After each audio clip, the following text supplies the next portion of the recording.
નમસ્કાર વિદ્યાર્થી મિત્રો આજે આપણે આ વિડીયોની અંદર ધોરણ 8 વિષય હિન્દી નિસ્વ અધ્યયન પોથીનો પાઠ 8 હસના મનાહેની વાત કરવાના છીએ।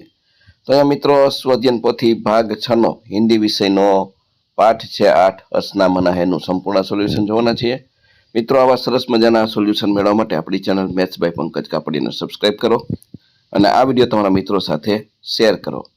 તો મિત્રો શરૂ કરીએ ધોરણ 8 विषय हिंदी निस्व अध्ययन पोथी नो भाग 6 नो पाठ नंबर 8।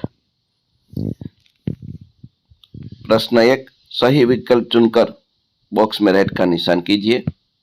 तो पहलू छे मुझे तो 28वें दिन ही खुजली होने लगती है। इस वाक्य के मुताबिक कितने दिनों तक नहाया नहीं होगा? तो 27। बीजू चूहे ने हाथी के पास लुंगी क्यों मांगी? तंबू लगाने के लिए। त्रीजू ग्राहक ने दुकानदार के पास क्या मांगा? टूथपेस्ट। चौथू दुकान में कौन कौन सी चीज थी? तो ताला। पांचवू बेटे ने भूतकाल में किसका नाम बताया? खुद को। प्रश्न 2 निम्नलिखित चुटकुले पढ़िए एवं मजा लीजिए। तो मित्रों अहींया चुटकुले आप्या छे वांचवाना छे अने मनोरंजन करवानुं छे। आ रीतना चुटकुले तमारे वांची लेवाना, त्यार पछी तमारे एनुं मनोरंजन जे कांई आनंद मळे छे ए जोवानुं छे। अहींया पण देखिए पढ़िए और मजा कीजिए। तो आ पण चुटकुला वांचवाना छे अने एनो आनंद लेवानो छे। त्यार पछी किसी अखबार या पत्रिका से चुटकुले पसंद करके चिपकाइए। अहींया छापामां जे कांई जोक्स आवे छे एने तमारे कटिंग करीने लगाडवाना छे। अध्यापक बताओ दुनिया में सबसे तेज क्या है? छात्र सर विचार। अध्यापक कैसे? क्योंकि बिस्तर पर लेटकर स्कूल के बारे में सोचता हूँ, तुरंत ही छुट्टी का विचार आ जाता है। पछी जो आ रीतनु आपणे चोटेडुं छे चुटकुले। दो दोस्त बहुत सालों के बाद अचानक एक पार्क में मिले। उसने से तब एक दोस्त की शादी हो चुकी थी, तो उसने अपने दोस्त के अपने ही घर खाने के लिए दावत दी। दूसरा ठीक है भाई मुझे। त्यार पछी प्रश्न 5 आपके मनपसंद 3 चुटकुले लिखिए। टीचर तुम स्कूल देर क्यों आए? छात्र सर रास्ते में एक आदमी का 100 का नोट गिर गया था। टीचर तो तुम उसे उठाने में देर कर दी? तो तुम उसे उठाने में देर कर दी। छात्र नहीं सर मैं उस नोट पर पैर रखकर खड़ा था।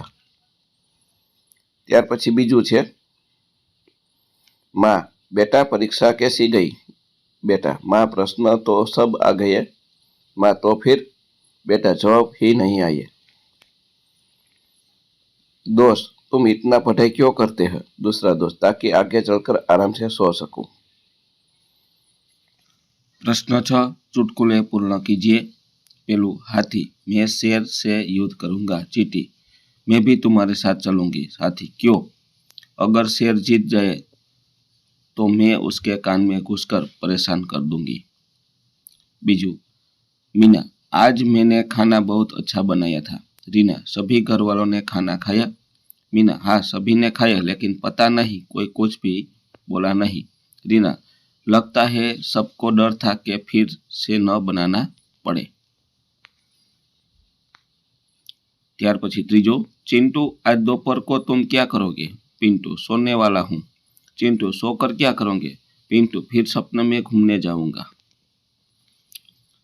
त्यार पछी प्रश्न 7 ऐसा कोई प्रसंग लिखिए जब आप खूब हसे हो। आ रीतनो तमे ज्यारे खूब हस्या होय एवो प्रसंग तमारे लखवानो छे हिंदीमां। मित्रों आपणी चेनल पर नवा हो और विडियो सारो लाग्यो होय तो खास आपणी चेनल मैथ्स बाय पंकज कापड़ीने सब्सक्राइब करो। आ विडियो तमारा मित्रों साथे शेर करो। आ उपरांत मित्रों डिस्क्रिप्शन बॉक्स में अपनी शाळा शिक्षक एप्लिकेशन लिंक आपी है, त्याथी एप्लिकेशन डाउनलॉड करी आ पाठनी पीडीएफ मेळवी शको छो। तो आ रीतनो तमारे प्रसंग लखवानो छे। आगळ जोईए। प्रश्न 8 प्रश्नों के उत्तर लिखिए। पहलू हंसने के लाभ बताइए।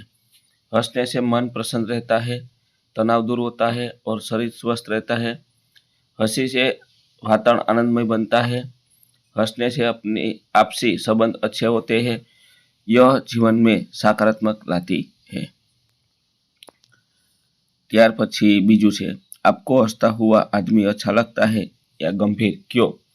मुझे हंसता हुआ आदमी अच्छा लगता है क्योंकि वह सबको खुश रखता है और वातावरण को आनंदमय बनाता है। हंसमुख व्यक्ति के साथ रहना अच्छा लगता है। ત્યાર પછી પ્રશ્ન 9, માતૃભાષામાં અનુવાદ કરો। આપણે ગુજરાતીમાં અનુવાદ કરવાનો છે। આ ફકરાનું નીચે ગુજરાતી લખવાનું છે। સોનું ઝાડ પર ચડ્યો, વાંદરાએ પૂછ્યું, ઉપર શા માટે આવ્યા? સોને કહ્યું, કેળું ખાવા। વાંદરે કહ્યું, આ તો કેરીનું ઝાડ છે। સોને જવાબ આપ્યો, મને ખબર છે, હું કેળું સાથે લાવ્યો છું। ત્યાર પછી બીજું છે, શિક્ષકે પૂછ્યું રીનાને, યમુના નદી ક્યાં વહે છે? રીનાએ જવાબ આપ્યો, જમીન પર। શિક્ષકે કહ્યું, નકશામાં બતાવો ક્યાં વહે છે? નકશામાં કેવી રીતે વહે? નકશો તો ગળી નહીં જાય ને। તો આ રીતનો જોક્સ થશે। ત્યાર પછી કિસી અખબાર કા વ્યંગ પત્રિકા છે વ્યંગ ચિત્ર પસંદ કરકે चिपकाइए। तो તમારે ચિત્ર છે વ્યંગ આવતો એવું ચિત્ર અહીં ચપકાવવાનું છે। तकनीक के जाल में उलझा परिवार। तो इस व्यंग चित्र में दिखा गया है कि एक आदमी मोबाइल में इतना व्यस्त है कि उसे अपने आसपास कोई भी खबर नहीं है। उसके पास परिवार के लोग बैठे हैं लेकिन वह बात नहीं कर रहा है। चित्र से माध्यम से यह संदेश दिया गया है कि आजकल लोग मोबाइल और इंटरनेट में इतना खो गए हैं कि अपने परिवार और समाज को समय नहीं दे पा रहे हैं। यह व्यंग चित्र में हमें सोचते करता है कि हमें तकनीकी का उपयोग सीमित रूप से करना चाहिए, अपने परिवार के साथ समय बिताना चाहिए। तो मित्रों, आ तो આપણું ધોરણ 8 વિષય હિન્દી ની સ્વાધ્યાય પોથીના પાઠનું સંપૂર્ણ સોલ્યુશન જોયું।